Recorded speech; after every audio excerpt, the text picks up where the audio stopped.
James CREEDON is with us now with our daily dose of Media Watch. It's good to see you, Evening, James. We're going to start with this very exciting news that the gay marriage bill has been passed by the lower house here in France. Right. So lawmakers there have passed it. It must now go to the upper house. That's right. This was the big obstacle, though, and I think, as everyone expected, it was This is the big one, isn't it? Absolutely. Now, the Justice Minister, Christiane Taubira, she made that moving speech, didn't she, when the bill was initially put forward. She has become something of a gay icon. That's right. She's being feted across social media by those who were in favour of the bill being adopted by the lower house of Parliament. Let's take a look at some of the headlines on French news websites, such as our own, defending gay marriage. A French political star is born, goes the article on the France 24 website. Worth having a look at that. She has her own Tumblr blog with all sorts of strange things like this little doll that has been knitted of her.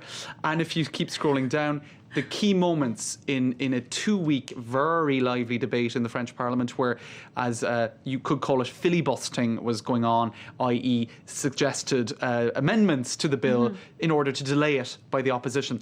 And so if you go down through that blog, you see that the top moments where she spoke very passionately in favour of that law. And indeed, there she is being put in all sorts of different kind of pop culture moments. If you go on Facebook, you see on lots of different pro-gay marriage pages, merci, hashtag Team Taubira, and also oui, simply because, of course, it was we was the vote that got 300. We to the bill that's supported by President Hollande, isn't it? Absolutely. And so how complicated was it to vote for this bill if you were in favour? Was it a simple case of oui or non? Well, because some people have got a bit mixed up. Let me show you. Some people indeed get mixed up. This is Jean-Louis Bourlou. Let me try to find him. There he is, Jean-Louis Bourlou. Yeah. Used to be the Environment Minister. Used to be the Environment Minister. Also wanted to be president. He was going to apply for the presidency. And here you have 3 little buttons in the French National Assembly.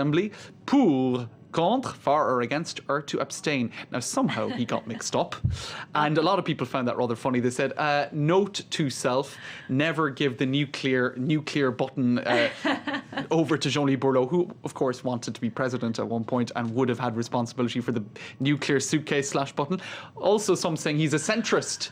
So kind of swinging to the left, swinging to the right, kind of not really taking a position on any one thing. Others pointing, too, to the fact that when the law for the PACS, which was is the preceding civil partnership law in France, he had campaigned in favour of it, but on the day of the actual vote had to abstain because I think his wife was giving birth. So we'll forgive him for that one.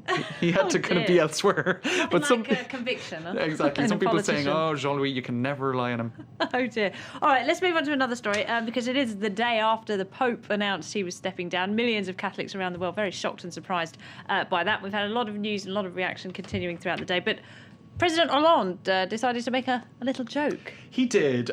He said France is not running for that we have no French candidates running for the office of Pope, and it was sort of. Oh really? There aren't any. Well, there's a French Canadian, but no. There's a French Canadian, but there's no French cardinal, I think, who's kind of in the running. So it was a sort of funny way, I suppose, of pointing to the fact that the papacy it's not really open to candidacy. But I think what he was kind of more or less alluding to is it's not an election. I'm waiting for the punchline, James. It was an obscure French joke, okay? Okay, it doesn't translate so well. But some people were like, ha ha ha, François, he's always up for a bit of a laugh. He's hilarious. Except this guy, Claude Guéant. He looks very stern. Now, Claude Guéant was... not impressed. He was the chief of staff at the Élysée Palace. He was also the interior minister, an arch Sarkozy fan. He hasn't quite got over losing the election by the looks of things. Absolutely not. Now, he said Sarkozy went to meet the Pope. I haven't seen François Hollande meeting the Pope yet. And François Hollande is not in favour of religions, and he's certainly not in favour of the Catholic faith. So he spoke out this morning against that moment of humour that Hollande had. I think that's a bit of an overreaction myself. Calm down, Mr. Guéant. It was supposed to be a joke, wasn't it? Chill out. It's not the end of the world. All right, now you've got some... And just quickly, because there is a link indeed to this article in Les Echos saying Hollande and Benoit XVI, l'indifférence cordiale. That's a reference to the entente cordiale between France and Britain. But here they're saying it's cordial indifference. They've never met, and according to this article, Hollande is a little bit of indifferent about the Pope, and of course, especially with this gay marriage bill that we've just seen, it is. Well, I was going to say they're completely on different tracks, aren't they? They certainly on key issues like such as that at the moment are not on the same page. Okay, now. we've got some political cartoons. I hope these are a little funnier than François Hollande's joke. I think they're more accessible. They're from the Times of London. Peter Brookes, get a load of this. Oh, We've seen a lot wonderful. of the horse meat scandal lately, right? And this is François Hollande, for anyone who doesn't recognise him, dressed up as Marie Antoinette. Brilliant. Let them eat horse, he says. And we've got de cheval. the prime cuts, and it's a reference to EU budget cuts there as well. Is that Angela Merkel out there? I think that's Angela and Francois as well, rather confusingly, because he's And also David dressed Cameron. up. This, of course, over this ongoing horrible horse meat scandal. In the People have been lasagna. eating beef, thinking they're eating beef, and actually eating It's awful. ponies. I have another one from the same cartoonist. Do you want to see it? Yeah, absolutely. This is related to the papacy. Can we I think see that? he's You on can fire post this up. week, Peter Brookes. There we go. 1294, 1415, 2013. This is becoming a bit of a trend. Absolutely. So things move slowly down in Vatican City, I think, Excellent. with popes retiring. or James abdicating. CREEDON. Wonderful stuff. Thank you Thanks, very Laura. much indeed.